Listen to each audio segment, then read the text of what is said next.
Courtney here. Welcome back to the channel. I am really excited about today's video because today I'm going to be talking about my reading journey.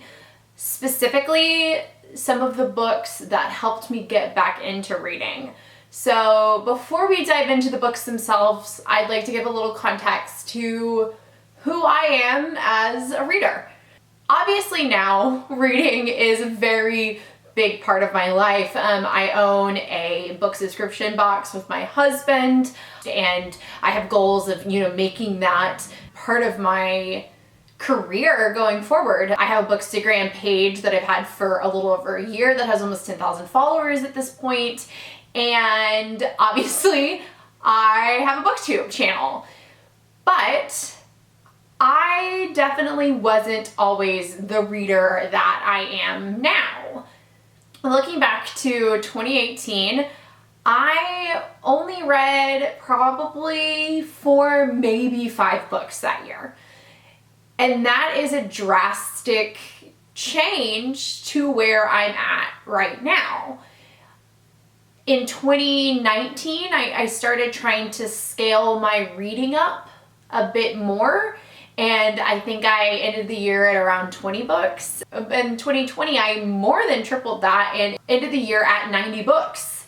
So looking back, over the span of 2 years, I went from reading 4 to 5 books a year, which is less than a book a month, to reading almost 100 books a year. I'm very proud of that accomplishment. And I'm not saying that the number of books that you are reading deems your worth as a reader, because it absolutely doesn't. A reader is anybody who reads, and that could be a book a year, or that could be 100 plus. It doesn't matter. But personally, for me, a huge goal for me, and the reason that I measure kind of my success as a reader in regards to the amount of books that I read, is because to me, I wanted reading to be there so that I would be spending less time in other places, because I've kind of deemed my free time and my me time and the stuff that I enjoy doing is reading. So if I'm getting a lot of reading done, then I am managing my work-life balance and I'm managing my mental health in a better way. But for me, I know I am a workaholic. I will work from when I get up until I go to bed at night. And so for me, a big accomplishment is saying I read 90 books this year. That was 90 books worth of time that I wasn't on my laptop, that I wasn't being productivity minded. That is 90 books of time that I took for myself. And that is really important. But it did take a while for me to get there. So long spiel. But all of that being said, what I really want to talk about today are 4 books that helped me with that journey. And they're all different genres, and I'm not saying that these are the best books that I ever read, and I'm not saying that these are books that I will even ever read again, but these are 4 books that really shaped 2019 and early 2020 and helped me discover who I am as a reader. So let's get started. Okay, so jumping right in, the first book that I want to talk about is A Cosmology of Monsters by Shaun Hamill. The reason that this book is important is because this was the first time I read this book right when it came out in late 2019, and this was one of the first times in a long time that I had gone to a bookstore, that I had found a book that I hadn't heard of, but that I was excited about.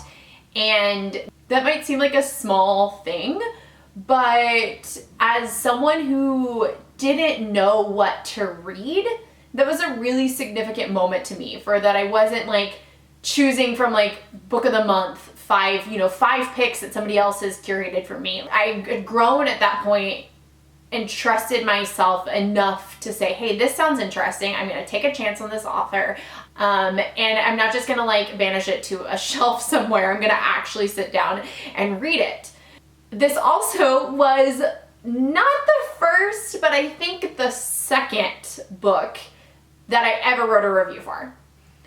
And so that meant that not only did I read this book, but I read this book at a deeper level than what I was used to reading books for. And that's kind of what got me started on the blog, which has been a huge part of my reading life. So looking back, I don't even honestly want to look back. Probably not the best review I've ever written, but that's okay because reading is a skill. Engaging with books is a skill, and we talk about that a lot in Daily Roll Book Club, is like, that's the purpose of that business, is to help people get to this point that I feel like I'm starting to get at now, like 2 years, a year and a half into my quote unquote reading journey. So if you're not familiar, A Cosmology of Monsters centers around Lovecraft, H.P. Lovecraft. It is about a young boy who meets a monster and kind of falls in love with this monster, and it follows him all the way from childhood into adulthood. There's lots of family dramas, huge trigger warning for suicide and suicidal ideation. It explores what it means to be a monster and what monsters are. So I would say that it is a wonderful, wonderful novel that deals with a lot of complex topics that really helped me learn how to look more deeply for the first time since probably college. So once again, my important book number 1 is A Cosmology of Monsters by Shaun Hamill. Okay, next one. Very different book, but it is Early Riser by Jasper Fforde. The reason that this one is important is because I actually listened to it on audiobook. And this was the first time that I think I'd listened to a book on audiobook since I was a child going on road trips with my grandparents. But I had never really done that as an adult, and I don't remember why I decided to pick this up on audiobook, but I did. I listened to it on audiobook. It is a fantastic audiobook. I loved every minute of that. But at the time that I read that, I was commuting 45 minutes to an hour to work. And so instead of listening to music, or instead of just zoning out and doing nothing, I started listening to audiobooks on my commute. And that was a huge boost to me as a reader. And I also learned how to listen. When, I talked about learning how to read, I learned how to listen to an audiobook. And I learned how to pay attention and not just like zone out of the media itself. So Early Riser is an absurdist fiction novel about an alternative world where humans hibernate. It sounds quirky, and it is.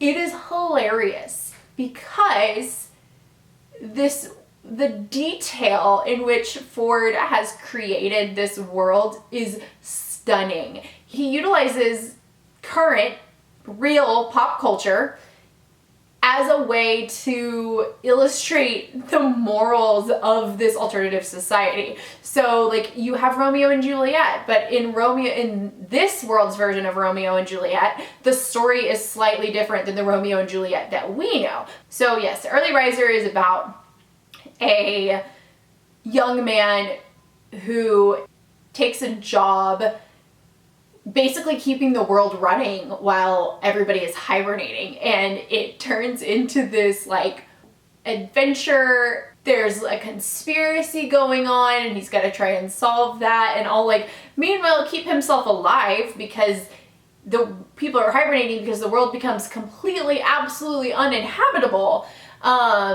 during this time. And then there's this thing where dreams start killing people basically, and he's got to figure out why all of this is happening, learn how to do his job, learn how to survive. There's a bunch of really like lovable, quirky characters. I had such a good time listening and engaging and enjoying this that it made me want to find other audiobooks that gave me a similar feeling. So once again, that is Early Riser by Jasper Fforde. All right, next one, The Whisper Man by Alex North. I honestly surprised myself when I decided to talk about this one. Looking back, this is not so much a book that affected my reading because I loved it. This was a book that encouraged my reading because I didn't really love it. I was kind of disappointed by it. But that was okay. I didn't get discouraged by the fact that I was disappointed in it. Instead, I did the opposite and started hunting out other books that I thought would be a better fit based on the things that I was disappointed in this novel. I went into The Whisper Man thinking it was going to be a horror novel, like I was thinking very supernatural, and it's not. It mostly ended up being kind of a thriller, which I don't like true crime and I don't like thrillers as a genre. So I did finish it, but that was a huge disappointment to me. So like I said, instead of getting frustrated about the fact that like I wasted my time on this book, I was like, okay, there were aspects here that I liked and there are things that interested me about this book and about this author, but I didn't 100% love it. So what are some other things out in the world that might be better suited? TLDR reason of why this is important is that this book showed me that it's okay to not love everything. And not loving a book doesn't mean that you wasted your time. Sometimes not loving a book is a necessity to finding what books you do love. So that is The Whisper Man by Alex North.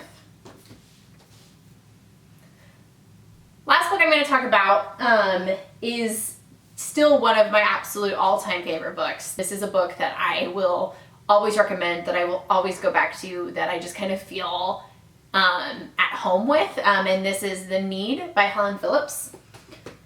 This one's important for a couple reasons. The first reason is that this book is the first book that I read based on a recommendation from So Many Damn Books, which is one of my favorite book podcasts. That one's important because I found the podcast, I listened to it, I read the book and loved the book, so then I continued listening to that podcast and hunting out other podcasts that I liked as well based on my experiences with So Many Damn Books.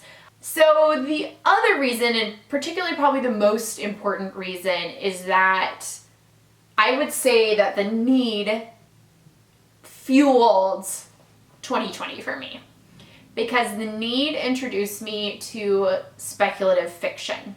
The Need is a speculative fiction, kind of moves into, speculative fiction, which is, as you might know, kind of is that middle ground between sci-fi and fantasy, where things are taking place in a real world, but not everything is abiding by like what we consider the current laws of nature. So The Need is about a woman who is a paleobotanist.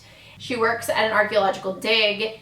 Objects start appearing in the dig site and they don't know how they got there because they're like way more modern than what they should be at the level of Earth that they're at.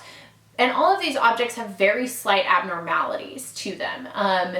Like very, very subtle, kind of eerie abnormalities. She finds this religious artifact, and people start coming from all over the world to see it. And she starts getting threats for faking it. And meanwhile, while all of this is happening, all of this drama at work is happening, she's a new mother to a brand new baby and a toddler. Trigger warnings there, along with death and endangerment of children. One night she realizes that there is an intruder in their home. And things get very weird from there. It is part thriller, part psychological horror, and with, like I said, those speculative elements weaved into it. I love this book. As I mentioned, this is going to be it's one of my all-time favorites. Ugh, I love it so much.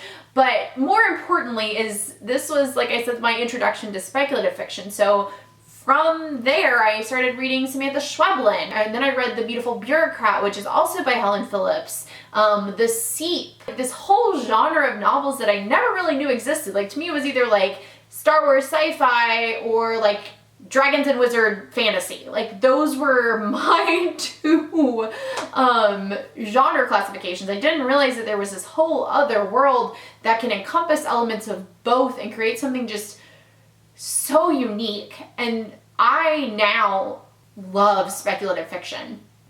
Yeah, if you haven't read The Need, highly recommend it, but that's more just a example of broadening my horizons when it comes to the genres that I'm reading. So once again, that is The Need by Helen Phillips. I do recommend reading all of these books. There's not a bad book in this pile, but this was more specific to like trying to open up and let you guys know where I came from and who I am more as a reader, just so that as I continue to make videos, you know more about me and you know more about my history. So I hope that this was helpful to you all as well, and I'd love to know in the comments what books changed your reading life, or what books are currently helping, you know, you become a better, more engaged reader. Until my next video, make sure that you like, subscribe to the channel, and of course follow me on Instagram at notsowellread, and I'll talk to y'all later. Bye everyone.